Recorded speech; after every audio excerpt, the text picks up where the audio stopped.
स्वागत है आपके अपने YouTube channel Chanakya coaching centre by Suraj sir. मैं आप सभी का दोस्त, होस्ट, टीचर सूरज सर। और आज हम आप सभी के लिए बेसिक इंग्लिश ग्रामर का एक छोटा सा कंटेंट लाया हूं। बहुत प्यारा कंटेंट है और उम्मीद है कि आपको बहुत पसंद आएगा। और पूरे ग्रामर का बेसिक से है और एक बेसिक से मैंने उठाया इस चीज को। और बेसिक कहावत है कि घर का नींव, घर का जो पिलर होता है, इसकी शुरुआत हमारे पिलर से होती है। घर किसी भी इमारत की जो शुरुआत जो होती है वो हमारे पिलर से होती है। इसी के तहत हमने ग्रामर, इंग्लिश ग्रामर का एक बहुत प्यारा सा टॉपिक उठाया है और एक बहुत प्यारा टॉपिक और इसके विषय में लोग डिस्कस करते हैं। जिसने भी इस चैनल को सब्सक्राइब नहीं किया, सबसे पहले उस चैनल को सब्सक्राइब करें, press the bell icon, share करें ताकि यह जानकारी उन सबों के पास पहुंच सके जो आपके पास पहुंचे। ठीक है, अब और इस लिंक को ज्यादा से ज्यादा शेयर कीजिए ताकि उनका भी, जिनका भी इंग्लिश मतलब कमजोर है, उनका मजबूत हो जाए। और बेसिक से मैंने उठाया हूं और इस चैनल पे आपको प्रत्येक विषय का मतलब नॉलेज मिलने वाला है। चलिए अब बिना देरी के वीडियो स्टार्ट करते हैं। चलिए, और हमने आपका लिख दिया क्लास 12 का नोट्स में, हमने सबसे पहले ग्रामर को उठाया है। कहता है कि ग्रामर होता क्या है, इस विषय में हम लोग जिक्र करते हैं। अब जान जाइए कि हमें ग्रामर हमारे नॉलेज, हमारे भाषा का सबसे अद्भुत चीज और सबसे बड़ा ज्ञान है सर। और ग्रामर के बिना न हम शुद्ध अच्छा बोल सकते हैं, न हम अच्छा लिख सकते हैं, न अच्छा हम पढ़ सकते हैं। क्योंकि ग्रामर का डेफिनेशन होता है कि grammar is the branch of knowledge through which we can learn how to read, write and speak correctly. और हिंदी में कहते थे व्याकरण वह शास्त्र है जो हमें शुद्ध शुद्ध पढ़ना, लिखना, बोलना सिखलाता है। एक छोटे से लेके और एक परिपक्व तक ग्रामर हमारा किसी भी एग्जाम में ग्रामर का एक अपना मतलब मोटिवेशन होता है। और हमारा 40-60 का कॉम्बिनेशन से हमारे किसी एग्जाम में आता है। लेक्चरर वो तो चेंज होते रहते हैं, लेकिन ग्रामर सर हमारे पूरे जिंदगी का सार है और शुरू से अंत तक हमको ग्रामर को लेके चलना है। ठीक है, अब स्टार्ट करता हूं। कहता क्या, हम लोग ध्यान से अब हमने स्टार्ट करता हूं। कहते हैं क्या कि grammar is the science through which we can learn how to read, speak, read and write correctly. यानी ग्रामर वह शास्त्र है जिसे हम शुद्ध बोलना, लिखना, पढ़ना सीखते हैं। और हमारे पास और भी मतलब होता है कि grammar is the branch of knowledge through which we can learn how to read, write and speak correctly. यानी कहने का मतलब एक सिंपल सा डिफिनेशन और भी आपको दिखाई दे रहा होगा, यह बहुत प्यारा है कि भाषा के नियमों को, किताब को सर हम ग्रामर कहते हैं। यानी भाषा के नियमों की किताब को हम क्या कहते हैं, ग्रामर कहते हैं। अब यानी इस चीजों को आप नोट भी करते चलिएगा और आपको ध्यान दीजिएगा कि आप इसको स्क्रॉल भी करना है और नोट भी करते रहना है। जैसे अब हमें सबसे पहले क्या कहते हैं कि ग्रामर का फुल फॉर्म हम आज सीखते हैं। आज कुछ नया सीखते हैं, ग्रामर का फुल फॉर्म सीखते हैं। कहते हैं कि जी फॉर कहता है ग्रोथ, यानी कहता है शॉर्ट, यानी कहता है जी फॉर ग्रोथ। यानी ग्रामर के बारे में हम सबसे पहले सीखते हैं तो कहता है कि जी फॉर कहता है ग्रोथ। ग्रोथ का मतलब होता है विकास करना। फिर कहता है आर फॉर होता है रियल, रियल का मतलब होता है वास्तविक या सचमुच यानी है। फिर अगला कहता है ए फॉर कहता है एटीट्यूड यानी विचार या रवैया। उसका कहता है एम फॉर कहता है कि मानव यानी इंसान का आपका ढांचा संरचना होता है। एम फॉर कहता है माइंड यानी मस्तिष्क आपका डेवलप होता है। फिर कहता है ए फॉर एम्पल कहता है यानी पर्याप्त हो गए, आपकी जो ज्ञान है वो पर्याप्त हो गए। अब आर फॉर कहता है रेंज यानी एक क्षेत्र को क्या करता है, वह पूरे भाषा को पूरे क्षेत्र में वो क्या करता है, फैलाता है। और यही हमारे ग्रामर का यानी ग्रामर का फुल फॉर्म है। ठीक है, अब आगे चलता हूं। किन्हीं का उठाओ ना बताओ ना जो। अब चलते हैं, यानी ग्रामर का बहुत प्यारा डिफिनेशन है आपका कि मानव व्याकरण, मानव मस्तिष्क एवं उनके विचारों को पर्याप्त क्षेत्र का वास्तविक क्या है, वह विकास है। अगर इंग्लिश में इसको डिफिनेशन को हम लोग देखें तो कहता क्या है कि the first English grammar was the pamphlet grammar by William blocker publish 1586। यानी कहने का मतलब है कि भाषा ग्रामर का जो सबसे पहला जो किताब प्रचलित हुआ था, जो इसके नियमों को बताया था, उनका नाम था पम्पलेट ग्रामर, जो विलियम ब्लॉकर के नाम से पब्लिशर जो 1586 यानी 1586 में क्या गया था, उस चीज को पब्लिश किया गया था। अब हम लोग आगे कहते हैं कि उसके बाद हम लोग कहते हैं कि लैंग्वेज यानी भाषा होता है क्या, तो हम लोग हिंदी व्याकरण में जाते हैं कि भाषा अपने मन के विचारों को आदान प्रदान करने का जो माध्यम है उसी को हम कहते हैं भाषा कहते हैं। तो भाषा के अगर देखा जाए तो तीन भेद होते हैं, लिखित भाषा, मौखिक भाषा और सांकेतिक भाषा। जिसे हम लिखकर प्रकट करते हैं उसे हम लिखित भाषा कहते हैं, जिसे हम बोलकर प्रकट उसे मौखिक भाषा, और जो इशारों में व्यक्त करते हैं उसी को हम क्या कहते हैं, सांकेतिक भाषा कहते हैं। और वही कहता है कि भाषा वह माध्यम जिसकी सहायता से हम अपनी भावनाओं को क्या करते हैं, व्यक्त करते हैं। We can say feeling our ideas and thought. वही कहता है कि language is the medium through which we express our feeling. वही कह रहा सेम में कि language is the medium through which we express our feeling, यानी अपनी भाषाओं के, अपने माध्यमों को, अपने भावनाओं को क्या करते हैं, हम आदान प्रदान करते हैं, उसी को हम क्या कहते हैं, भाषा कहते हैं।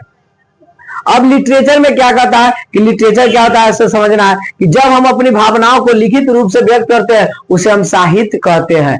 यानी कहता है कि जब हम अपनी भावनाओं को, सर हम किसी भी चीज को अगर हम लिख के व्यक्त करते हैं तो उसी भाषा को हम क्या कहते हैं, साहित्य कहते हैं। अब कहते हैं कि भाषा को, ग्रामर के लिए भाषा का नियम होता है, लैंग्वेज का मतलब कहता है साहित्य का माध्यम होता है, लिटरेचर यानी दिल की भावना होता है। इन सभी चीजों से क्या होता है, हमारे ग्रामर का सब उत्पत्ति व संरचना हुआ है।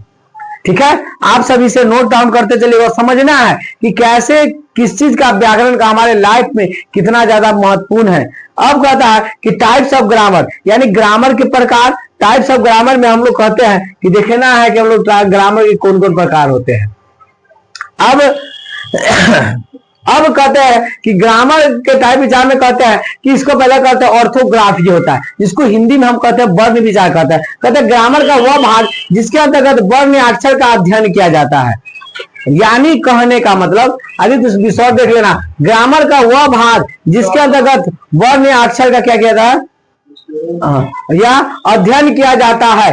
ठीक है, अब कहता है दूसरा जो हमारा ग्रामर का जो भाग होता है उसको हम कहते हैं इटिमोलॉजी, यानी शब्द विचार। यानी कहते हैं ग्रामर का वह भाग जिसके अंतर्गत शब्दों का अध्ययन किया जाता है। अब हम लोग यहां से कुछ समझेंगे, यहां से क्या समझेंगे, ऑर्थोग्राफी का मतलब बन गया ग्रामर का वह भाग जिसके अंदर वर्ण या अक्षर, वर्ण या अक्षर का कहने का मतलब जो सिंगल डिजिट हो, इंग्लिश में कहा तो ए है, ई है, एबीसीडी का हो, ए टू जेड कह सकते हैं।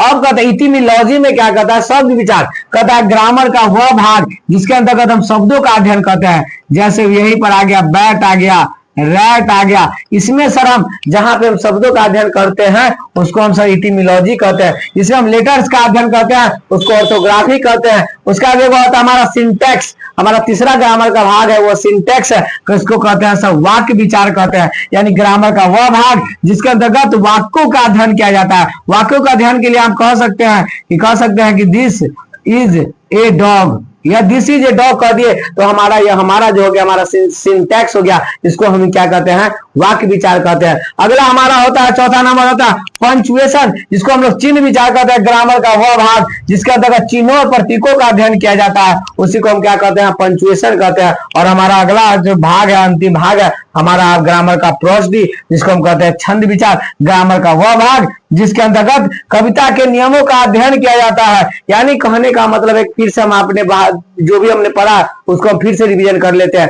तो भाषा शुद्ध बोलना, लिखना, पढ़ना ग्रामर का सब भाग है। यानी कहते हैं ग्रामर इसका, यानी इंग्लिश में ग्रामर का हम लोग डिफिनेशन अलग देखिए और हम लोग कह सकते हैं कि grammar is the branch of knowledge through which we can learn how to read, write and speak correctly. There are 5 kinds of English grammar. First of all orthography, etymology, syntax, prosody, punctuation, ये हमारे grammar के भाग हो गए।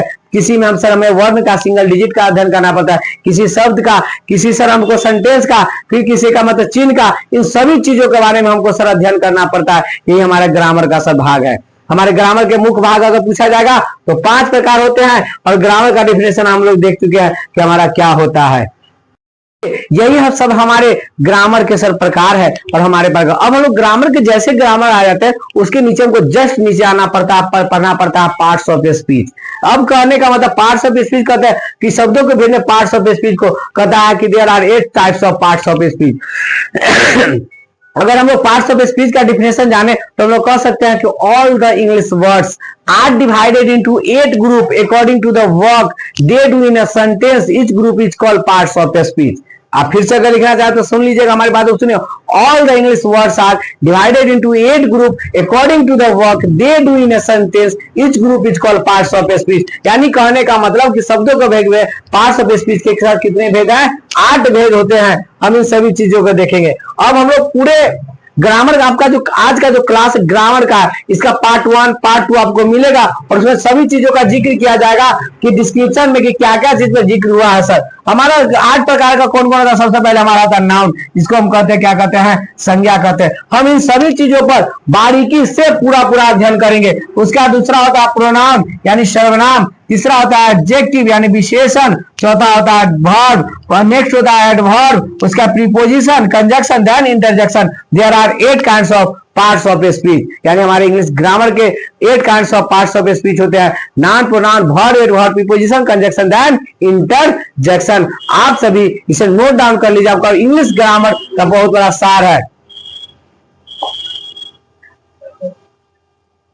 ठीक है, अब हमारा पहले की बात करते हैं, हम लोग पहला जिक्र करते हैं तो पहला हमारा सर नाउन आता है। अब नाउन के विषय में हम लोग जिक्र कर लेते हैं, यानी नाउन के बारे में हम लोग पढ़ते हैं और उसका दूसरे वीडियो में हम लोग प्रोनाउन पढ़ेंगे, फिर एडवर्ब पढ़ेंगे, प्रीपोजिशन पढ़ेंगे। आपको सभी चीज का वीडियो आपको आपके चैनल पर, इसलिए आप सभी जितने भी हैं, जितने भी इस चैनल को सब्सक्राइब नहीं किया, सबसे पहले चैनल को सब्सक्राइब कीजिए और अपने नोटिफिकेशन को ऑन कीजिए ताकि हमारा वीडियो सबसे पहले आपके पास पहुंचे। चलिए, we are discuss about noun, okay, written।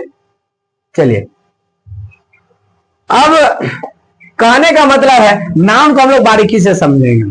कहने का मतलब है कि नाउन को क्या पता है, कि हम लोग जानते हैं कि noun is a naming word, ये भी कहते हैं noun is the name of any person, place, animal और थिंग। बहुत सारे डिफिनेशन होते हैं। अब जान रहे कि दुनिया में जितने भी चीज है सर, किसी न किसी का कोई ना कोई नाम है, और जिसका भी सर नाम है वो सभी हमारे संज्ञा हो गए।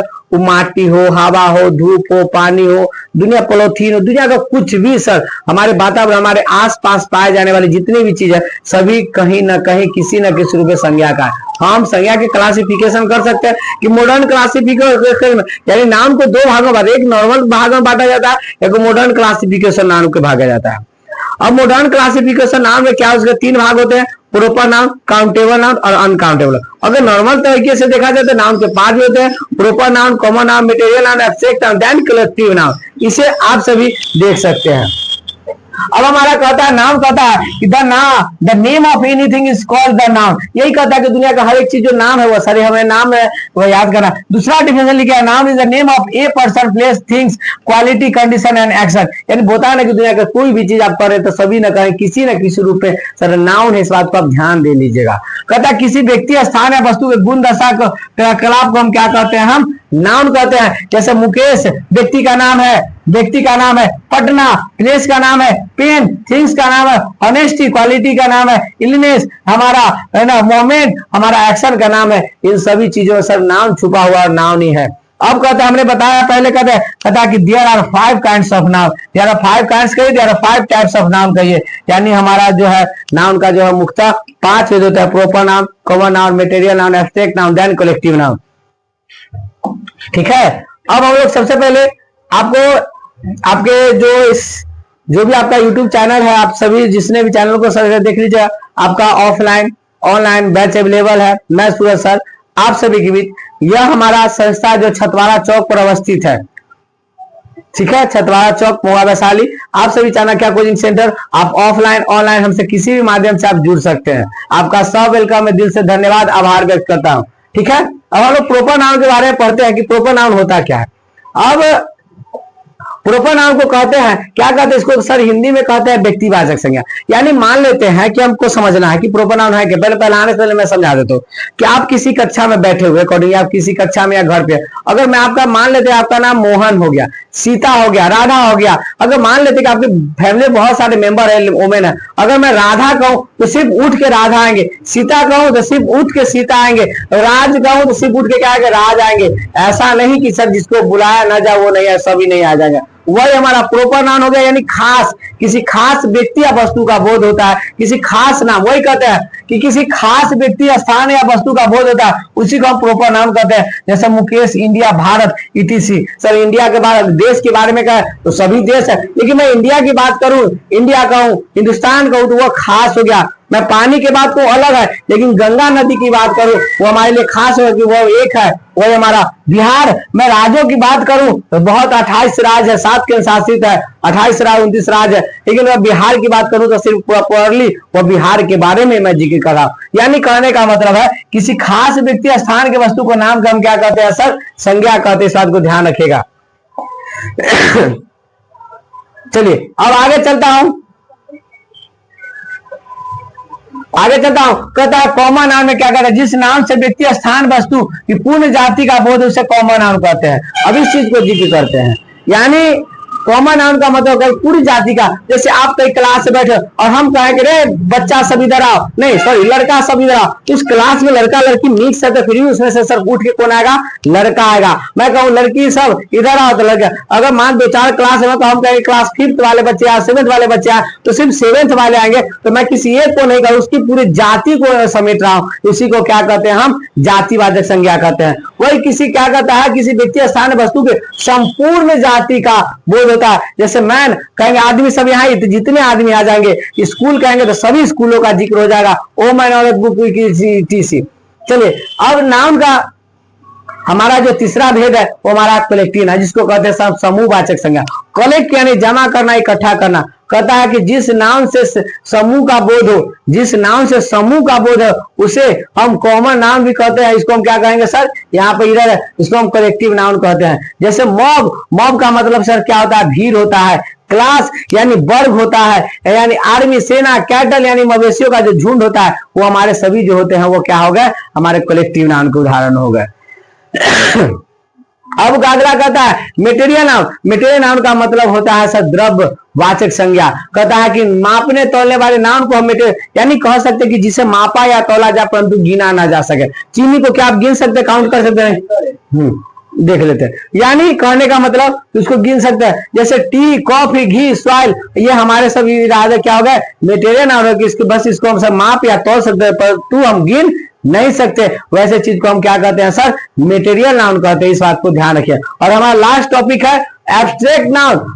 एब्स्ट्रैक्ट नाउन कहता है जिस शब्द से किसी व्यक्ति वस्तु के गुण, कार्य, विधि या भाव अवस्था का बोध है उसे हम क्या कहते हैं, एब्स्ट्रैक्ट नाउन कहते हैं। फीलिंग, जैसे आपको मारा गया, आपको चोट लगा, कितना चोट लगा कि क्या बता सकते इतना चोट है, इतना चोट है, ऐसा कुछ नहीं है। आपको तकलीफ, आप खुश है नहीं हंस सकते, लेकिन आप कितना खुश है इसकी जब जानकारी है, नहीं जानकारी सर। बस कहने का मतलब यह भाव का बोध है, बस खुश है, दुख है, यह अच्छा है, आप कितने अच्छे, आप कितने बुरे हैं, ये हमारे सर भाववाचक उदाहरण हो गया। ये हमारा नॉर्मल क्लासिफिकेशन नाउन हो गया। अब नाउन का जो अगला शाखा जो होता है वो हमारा होता है मॉडर्न क्लासिफिकेशन, यानी इसको कहा जाता है आधुनिक वर्गीकरण। इन चीजों को भी सर हम जिक्र कर लेते हैं।